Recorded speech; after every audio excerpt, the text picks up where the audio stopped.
Здравствуйте, уважаемые телезрители! Вы смотрите в эфире национального телевидения Чувашии интеллектуальную познавательную телевикторину «Чувашла Калажар». Это программа для тех, кто любит, уважает и ценит нашу необъятную Россию и нашу малую родину Чувашию. К нам зачастую приходят гости, которые чувашский язык знают совсем каштах, совсем немножко, в переводе это означает. И они приходят, собственно, для того, чтобы пополнить багаж своих знаний. В нашей студии сегодня играют Яна Нота, руководитель вокальной студии. Яна, здравствуйте. Здравствуйте. С каким настроением вы сегодня пришли? Замечательно. Чувашла Калажар. Как думаете, о чем эта передача? Я думаю, это интересная телевикторина, в которой мы можем как пополнить, так и проверить знания о том, где мы живем, о нашей Чувашии. Собственно говоря, вы занимаетесь музыкой, Да. Учите людей петь. Про чувашские песни, про чувашскую эстраду что скажете? Ну, вообще, чувашская эстрада у нас в последнее время очень здорово развивается. Я очень с большим удовольствием наблюдаю за тем, какие песни выпускаются. И если раньше я совершенно не слушала чувашские песни, то сейчас я делаю это с удовольствием. А следующий участник нашей телевикторины – руководитель танцевальной студии Борис. Борис, здравствуйте. Здравствуйте. Сразу вопрос про чувашские танцы. Что можете о них сказать? Про их колорит. Ну, чувашские танцы – это традиционные народные танцы народов Поволжья. Самый популярный чувашский танец, который танцует от мала до велика. Как называется? Чуваш-таши. Смотрите, чуваш-таши – это, в принципе, чувашский танец. Таши – это танец в целом.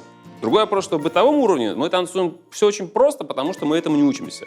По-хорошему, надо бы этому учиться в школах, вот, чтобы люди хотя бы там знали не одно движение, которое танцуют, да, а чуть-чуть побольше. Кстати, в деревнях танцуют проще, конечно, чем на эстраде, но тем не менее какое-то разнообразие хореографии существует.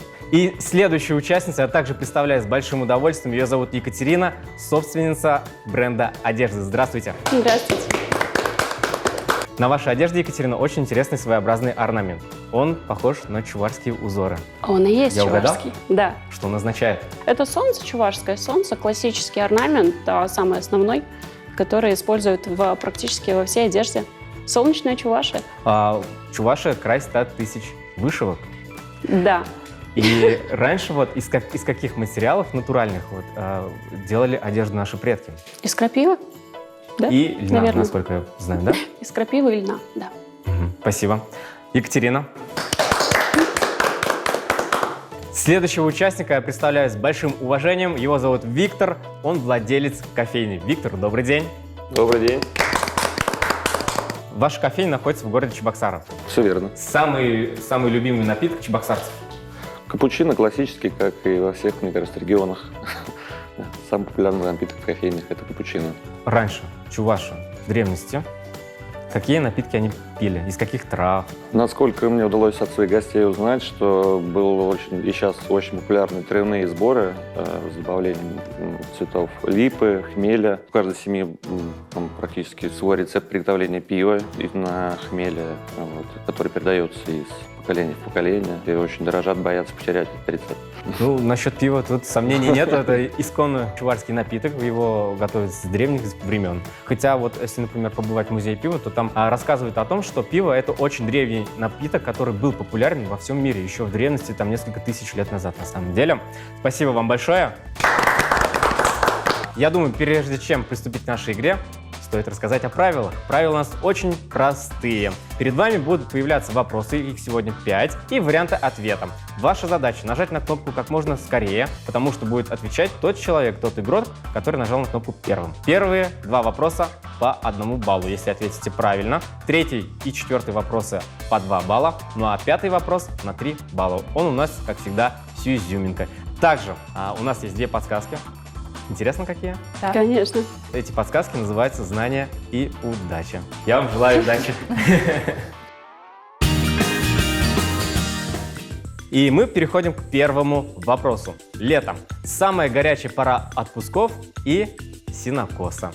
И, собственно говоря, с сенокосом связан наш первый вопрос. И звучит он следующим образом. Как по-чувашски будет сено? Варианты ответа. Чеджек, курок, уда, уйгир.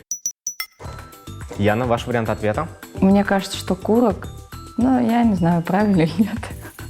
Вы часто бываете в деревне?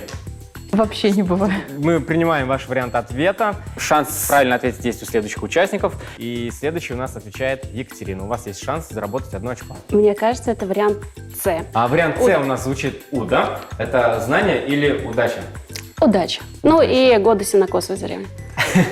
Проверим удачу Екатерины. И это действительно правильный ответ. Вы заработали 1 балл.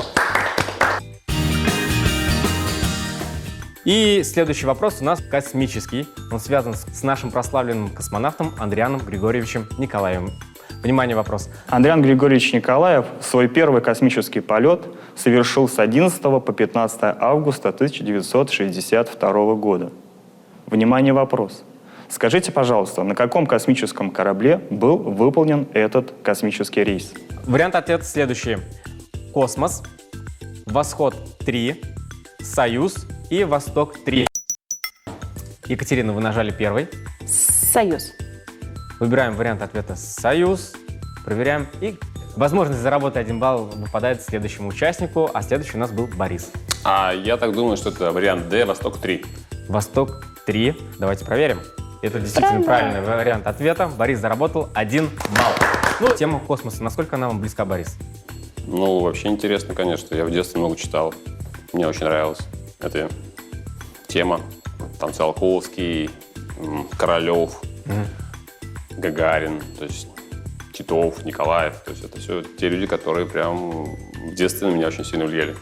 Это действительно наша история. И если мы скажем то, что это наше настоящее, я думаю, что мы не ошибемся. Не потому просто что мы история, пользуемся это их знаниями, их вот этим вот... История побед наша. Да. Безусловно, покорение космоса — это одна из величайших страниц истории нашей Родины. И то, что наш Андриан Николаев был 3-м космонавтом, это, конечно, очень здорово. Вопрос номер 3. Он у нас необычный, связан с чувашской мифологией. Есть такой богатырь в чувашской мифологии, Азамат. Слышали о таком? По легенде, он сделал радугу, сковал. Да. И, внимание, вопрос тоже связан с мостом. В каком районе Чувашии находится самый длинный подвесной мост, длина которого 124 метра? Вариант ответа А – Козловский, Б – Ядринский, С – Цивильский, Д – Алатырский район. Виктор? Мне кажется, Цивильский район. Цивильский район. А мост мы видим на картинке, что он через реку. К сожалению, неправильный вариант ответа, хотя попытка действительно хорошая. Второй на кнопку нажала Яна. Пусть будет Козловский. Яна решила попытать удачу, как мне кажется. Не получилось, да. Следующим на кнопку нажал Борис. У вас есть шанс заработать 2 очка. Ну, вот, честно, не знаю. Я прям буду угадывать, потому что мне кажется, что это Алатырский район. В Алатырском районе река называется, так и называется, Алатырь. А Всё. в Ядринском районе протекает Сура. Всё. Но вы Ломил. ответили правильно и заработали 2 очка, потому что самый длинный подвесной мост Чувашии находится в Алатырском районе. Вот он перед нами. Будет повод съездить. Я угадал. В следующем видеосюжете мы увидим парня, который будет петь чувашскую песню. Кстати говоря, это сирийский мальчик. Давайте послушаем песню.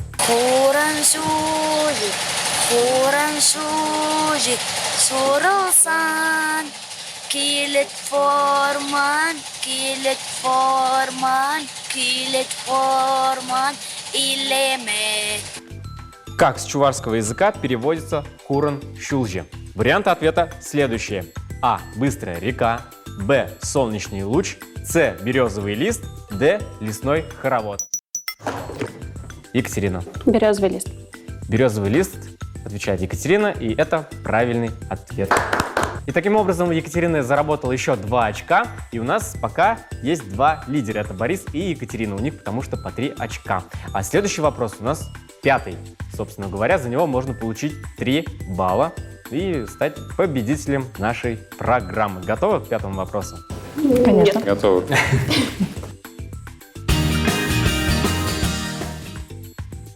Тема следующего вопроса, она была актуальна в те времена, когда Иван Яковлевич Яковлев написал свое завещание чувашскому народу. Собственно говоря, про это завещание и вопрос.